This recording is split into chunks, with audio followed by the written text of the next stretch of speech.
बिस्मिल्लाहिर्रहमानिर्रहीम। Dear students, अस्सलाम वालेकुम। कैसे हैं आप लोग? लास्ट टाइम हमने 3.3 खत्म कर ली थी, तो आज 3.4 स्टार्ट करनी है। लेक्चर नंबर हमारा जो है वो 10 है। तो इस लेक्चर में हमने एक नया टॉपिक शुरू करना है इंटीग्रेशन का, integration by parts. Integration by parts. Integration by parts क्या चीज है? देखिए, डेरिवेटिव जब हम कर रहे थे तो डेरिवेटिव के अंदर हमने एक प्रोडक्ट रूल पढ़ा था कि अगर दो फंक्शन आ जाएं और वो आपस में मल्टीप्लाई हो रहे हैं तो हम उसका डेरिवेटिव कैसे लेते थे? First function as it is, second का डेरिवेटिव, फिर प्लस, फिर सेकंड एज इट इज और फर्स्ट का डेरिवेटिव। इसी तरह अगर इंटीग्रेशन के अंदर दो फंक्शन मल्टीप्लाई होके आ जाएं तो उनकी इंटीग्रेशन हमने कैसे करनी है? इसको हम कहते हैं, जब दो फंक्शन मल्टीप्लाई हो रहे होंगे तो इसका नाम हम रखेंगे इंटीग्रेशन बाय पार्ट्स। तो ये इंटीग्रेशन है, एक फंक्शन का नाम है एफ ऑफ एक्स, दूसरे फंक्शन का नाम है जी ऑफ एक्स। तो ये दो फंक्शन है हमारे। तो इंटीग्रेशन जो है वो इस तरह होगी कि पहला फंक्शन एज इट इज लिख देना है, जैसे है वैसे लिख देना है, और दूसरे की इंटीग्रेशन करनी है। इंटीग्रेशन का तरीका क्या है वो हम पिछले 3.4 3.3 में डिस्कस कर चुके हैं। इसकी इंटीग्रेशन करेंगे, फिर माइनस, फिर इंटीग्रेशन।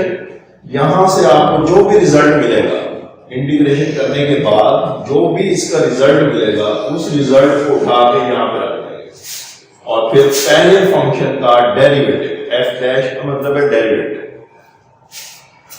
अच्छा, इसमें एक और बात भी है कि हमने पहला फंक्शन किसको रखना है। बात ऐसा होता है कि फंक्शन हमें मल्टीप्लिकेशन में तो नजर आ रहे हैं, लेकिन हम उसकी इंटीग्रेशन करने के लिए फंक्शन को सिलेक्ट करते हैं कि पहला फंक्शन किसको रखें और दूसरा फंक्शन किसको रखें।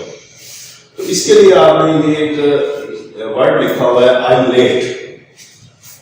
तो आई से मुराद क्या है? Inverse function, L logarithmic function, A algebraic function, T trigonometric function, E exponential function. ये डेफिनेशन हम इनकी पहले चैप्टर में पढ़ चुके हैं। तो अगर इनमें से फंक्शन कोई यूज हो रहे हैं यहाँ पे और आपस में मल्टीप्लाई हो रहे हैं, तो जो तरतीब यहाँ पे लिखी हुई है उसी तरतीब से आप फंक्शन नंबर 1 और फंक्शन नंबर 2 को सिलेक्ट करेंगे। जैसे कि ये मैंने एक एग्जांपल लिखी है, x sin x dx। अब देखिए यहाँ पे x क्या है? अलजेब्रिक फंक्शन है, और sin x क्या है? ट्रिग्नोमेट्रिक फंक्शन है। तो देखिए a पहले है तो a x को हम फंक्शन नंबर 1 दे देंगे और ट्रिग्नोमेट्री जो है वो दूसरे नंबर पे है, तो इसलिए इसको फंक्शन नंबर 2 देंगे। तो यहां से आपने गेस करना है कि फंक्शन नंबर 1 किसको रखा जाए और फंक्शन नंबर 2 किसको रखा जाए। अब आपने ये सिलेक्ट कर लिया कि फंक्शन नंबर 1 कौन सा है और फंक्शन नंबर 2 कौन सा है, तो फिर ये फार्मूला आपके सामने लिखा हुआ है कि पहला फंक्शन एज इट इज, बिल्कुल वैसे वैसे लिख दें, और दूसरे की इंटीग्रेशन करें।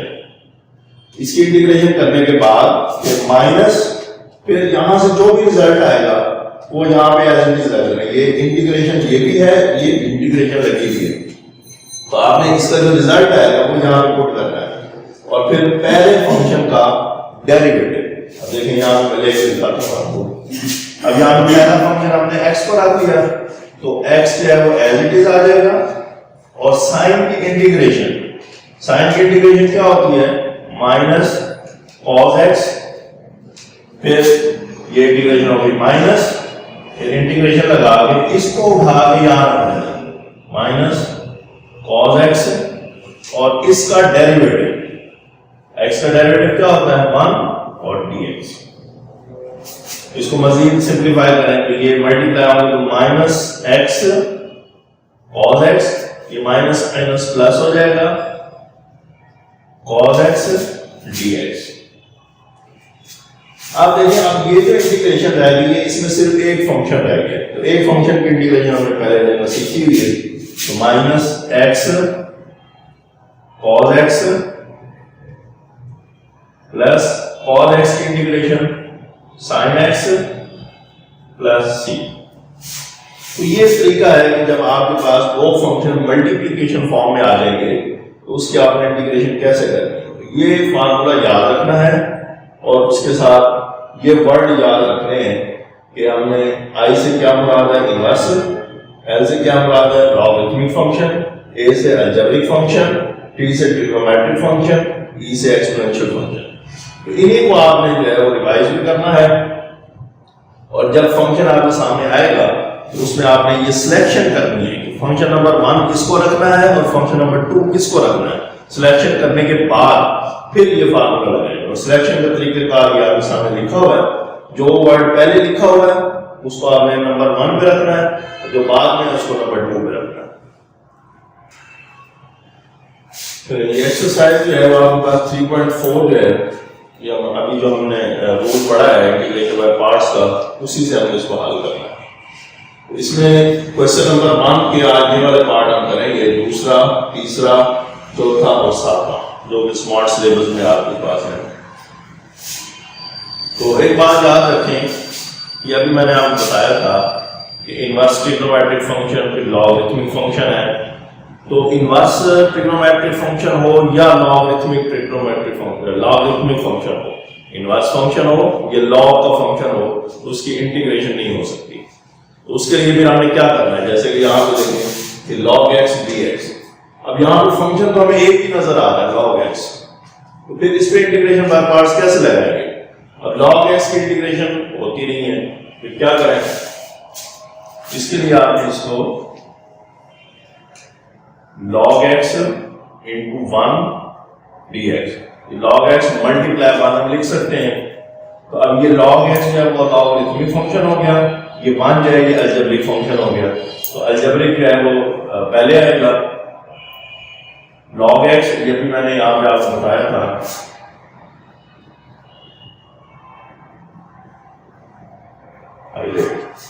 इसमें देखें log जो है वो पहले है, अलजेब्रिक जो है वो बाद में है, इसलिए हम एल जो है लॉगरिथमिक फंक्शन पहले यूज करेंगे और ये अलजेब्रिक जो है वो बाद में यूज करेंगे। तो log ये पहला फंक्शन हो गया, ये दूसरा फंक्शन हो गया। पहला फंक्शन एज इट इज, इसकी इंटीग्रेशन 1 की इंटीग्रेशन क्या होती है x, फिर माइनस, फिर इसको उठा के इधर लिख देना ऐसे, और log x का डेरिवेटिव 1/x dx। क्या किया, पहला फंक्शन एज इट इज लिख दिया और दूसरे की इंटीग्रेशन x आ गया, माइनस इसको उठा के इधर रखना है और इसका डेरिवेटिव लेना है। log x का डेरिवेटिव क्या होता है 1/x dx, x से कैंसिल हो जाएगा, log x into x minus 1 dx, इसको मल्टीप्लाई करेंगे तो ये x log x हो गया, माइनस 1 की इंटीग्रेशन अभी मैंने ऊपर भी किया है, ये x हो जाएगा और प्लस c, ये इसका आंसर है। इसी तरह हम ये इसका दूसरा पार्ट है x log x, तो यहाँ पे बात हुई है x जो है वो अलजेब्रिक फंक्शन है और log x जो है वो दूसरा फंक्शन है। तो यहाँ पे आपने सिलेक्शन करनी है कि पहला फंक्शन किसको रखा जाए और दूसरा फंक्शन किसको रखा जाए। तो log फंक्शन जाहिर है log पहले था, तो इसलिए log को पहला फंक्शन रखेंगे और x को दूसरा फंक्शन। तो फार्मूला क्या था कि पहला फंक्शन एज इट इज, यानी कि log x, फिर x की इंटीग्रेशन, x की पावर 1 है तो पावर 2 लगाएं, x की पावर 1 + 1 over 1 + 1 और फिर फर्दर x का डेरिवेटिव 1 माइनस, तो यहां से देखिए इसका रिजल्ट क्या आएगा, x का स्क्वायर ओवर 2, तो यहां पे आप ब्रैकेट लिख रहे हैं स्क्वायर ओवर 2 और इसका डेरिवेटिव 1/x dx। तो ये log x, x की पावर 2/2 ये ऐड करने से माइनस, यहां से देखिए एक x कैंसिल हो जाएगा, बाकी आपके पास ये 2 कांस्टेंट है, 1/2 बाहर लिख दें और x dx, ये x का square over 2 log x minus 1/2। अब यहां पे देखिए x की इंटीग्रेशन, फिर पावर 2 लगाएंगे 1 है इसकी पावर, तो x का स्क्वायर ओवर 2 प्लस c, इसको सिंपलीफाई करेंगे तो x का square over 2 log x minus 1/4 x का स्क्वायर प्लस सी। तो ये इसका आपके पास आंसर है। नेक्स्ट है हमारे पास पार्ट नंबर 4। अब ये भी देखिए बिल्कुल उसी तरह का क्वेश्चन है। पहले हमने किया सिर्फ log x था, फिर दूसरे पार्ट में x log x था, अब यहाँ पे x स्क्वायर log x है। बात वही है कि एक log का फंक्शन है, दूसरा अलजेब्रिक फंक्शन है। फिर पहले हमें फंक्शन डिसाइड करना है कि पहला फंक्शन किसको रखना है, दूसरा किसको रखना है। तो पहला फंक्शन यहाँ पे log पहले आएगा, इसलिए log को पहला फंक्शन रखेंगे और x स्क्वायर को दूसरा। ये पहला फंक्शन और ये दूसरा फंक्शन। तो फार्मूला क्या था, पहला फंक्शन एज इट इज, ये फर्स्ट फंक्शन जो है इसको ऐसे लिख दें और इसकी इंटीग्रेशन, अब इसमें पावर को लगाएंगे तो x की पावर 2 + 1 ओवर 2 + 1 इंटू 1 माइनस, और इसको उठा के याद रखना है तो ये x की पावर 3 ओवर 3 और log x का डेरिवेटिव 1 ओवर x dx। तो ये log x इंटू x की पावर 3 ओवर 3 माइनस, यहां से एक x कैंसिल हो जाएगा तो ये 3 कांस्टेंट है, 1 ओवर 3 बाहर लिख देंगे, x का स्क्वायर dx।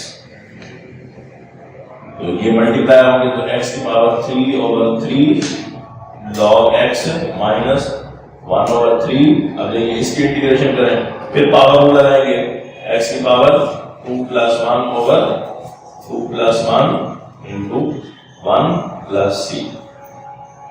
ये x की power 3 over 3 log x minus 1 over 3। अब यहां से क्या आएगा, x की पावर 3 ओवर 3 + c। ये x की power 3 over 3 log x minus, इसको मल्टीप्लाई करेंगे 1 ओवर 9 हो जाएगा और x की पावर 3 + c। ये इसका आंसर है। ये लॉग वाले 3 क्वेश्चन कर रहे थे हमने स्मार्ट सिलेबस में, ये तीनों मैंने कर दिए हैं, आप इसके अच्छे तरीके से प्रैक्टिस करें। नेक्स्ट है हमारे पास part number 7, tan inverse x। तो अभी मैंने बताया था कि इनवर्स फंक्शन हो या लॉग का फंक्शन हो, उसकी इंटीग्रेशन नहीं होती। तो यहाँ पे देखें 2 फंक्शन नहीं है बल्कि एक ही फंक्शन लिखा हुआ है tan इनवर्स x। तो फिर दूसरा हमें खुद से बनाना है जैसे लॉग में बनाया था, tan inverse x dot 1 dx। tan inverse ऐसे लिख दिया, मल्टीप्लाई 1 इसको लिख सकते हैं आप। तो अब यहाँ पे आपने डिसाइड करना है कि पहला फंक्शन किसको रखना है और दूसरा किसको रखना है। तो i पहले था, इनवर्स पहले फंक्शन है और अलजेब्रिक बाद में है, तो इसलिए हम इनवर्स को पहला फंक्शन रखेंगे और 1 को जो है दूसरा रखेंगे। तो ये आ गया पहला फंक्शन, ये आ गया दूसरा फंक्शन। क्या आएगा, पहला फंक्शन एज इट इज यानी कि tan इनवर्स x और 1 की इंटीग्रेशन x माइनस, अब ये x उठा के इधर लिख देंगे और tan इनवर्स का डेरिवेटिव। tan इनवर्स x का जो है वो डेरिवेटिव क्या होता है, ये हमने चैप्टर नंबर 2 में पढ़ा हुआ है, 1 ओवर 1 + x स्क्वायर dx। ये इसका डेरिवेटिव यहां पे लिख दीजिए। तो ये मल्टीप्लाई करेंगे तो x tan inverse x minus x over 1 + x square dx। अब इसकी जो इंटीग्रेशन हमने करनी है, ये आपके पास फ्रैक्शन फॉर्म में आ गया है। तो फ्रैक्शन फॉर्म में जब आता है क्वेश्चन तो फिर हमने फार्मूला देखना होता है कि कौन सा लगाए। ये 3.2 में फार्मूला पढ़ते रहे हैं कि फंक्शन के ऊपर अगर उसका डेरिवेटिव आ जाए तो फिर लॉग फंक्शन लिखा जाता है। अब इसका डेरिवेटिव देखिए क्या बनता है, 1 का तो 0 हो जाएगा, x स्क्वायर का 2x बनता है, लेकिन हमारे पास x है, 2 नहीं है, तो 2 से मल्टीप्लाई भी करेंगे और 2 से डिवाइड भी करेंगे। 1 ओवर 2, ये 2x over 1 + x square dx। अब देखिए यहां पे फार्मूला आप यूज कर सकते हैं।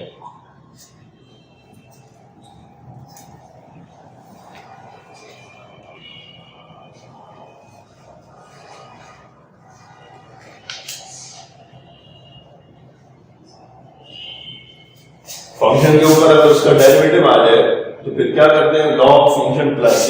यहां पे देखिए 1 + x स्क्वायर का डेरिवेटिव क्या है, 2x है, तो ये फार्मूला यूज कर सकते हैं। तो x tan inverse x minus 1/2 log 1 plus x square plus c। 1/2 as it is आ गया और ये log फंक्शन प्लस c। तो ये इसका जो है वो रिजल्ट आ गया। तो ये कुछ क्वेश्चन मैंने करवा दिए हैं, आप इसका फार्मूला भी अच्छी तरह देखें। वो जो वर्ड मैंने बताया आई लेट, इसको भी समझने की कोशिश करें कि पहला फंक्शन किसको रखना है, दूसरा किसको रखना है। तो ये 4 क्वेश्चन मैंने करवा दिए हैं, इनकी प्रैक्टिस करें, फिर बाकी इंशाल्लाह